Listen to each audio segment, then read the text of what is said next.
Alors maître, tout d'abord, une première réaction par rapport à cette audience qui semble prendre beaucoup d'ampleur. Est-ce que vous comprenez qu'on y accorde autant d'importance?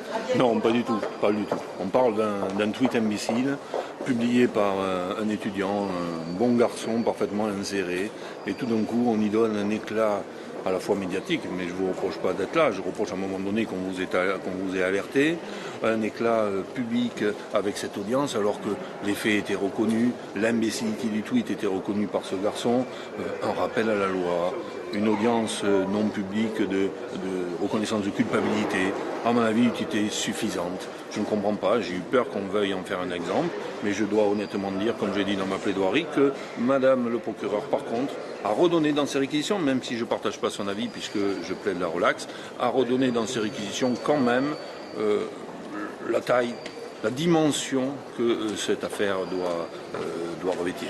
Comment vous expliquez finalement qu'elle ait pris autant d'importance? Est-ce que c'est le contexte actuel qui explique? Bien évidemment, c'est le contexte actuel. Comment voulez-vous, alors que ce garçon va publier son tweet le 8 décembre, que X policiers vont se mettre au travail pour le retrouver en 3 jours, il sera placé 18h30 en garde à vue à partir du 11 décembre. Vous imaginez, un jour, dans le cadre de vos fonctions journalistiques, déposer plainte pour un tweet qui porte atteinte à votre image. Vous allez voir, si en 3 jours, l'enquête va être résolue. C'est des mois et des mois. Je veux dire, c'est bien le contexte, c'est bien un ordre qui a dû être donné aux policiers de faire vite pour essayer de faire de ce procès un exemple. Je ne sais pas lequel. De qui viendrait cet ordre? Très clairement de là-haut, j'en sais rien, en tout cas du parquet, mais c'est évident, c'est à un moment donné le parquet qui dit aux policiers, allez-y, cette affaire, il faut que vous travaillez vite, il faut la régler vite, parce qu'on veut montrer que même un tweet, c'est répréhensible et on veut en faire un exemple, c'est évident. 8 décembre, nous sommes combien, le 29 janvier, 3 jours d'enquête, 18 heures de garde à vue, l'affaire était pliée. Mais ça me paraît quand même très, très, très suspect le traitement de cette affaire. Voilà, c'est tout ce que je dis. Dans quel état d'esprit est votre client aujourd'hui?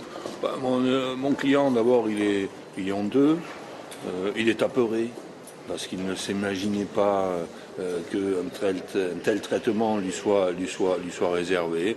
Il a honte de ce qu'il a fait.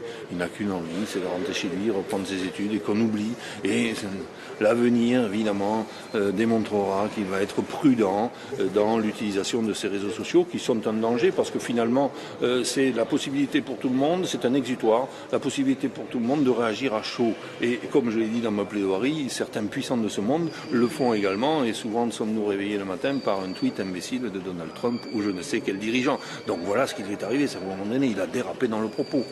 C'est tout ce que recèle cette affaire.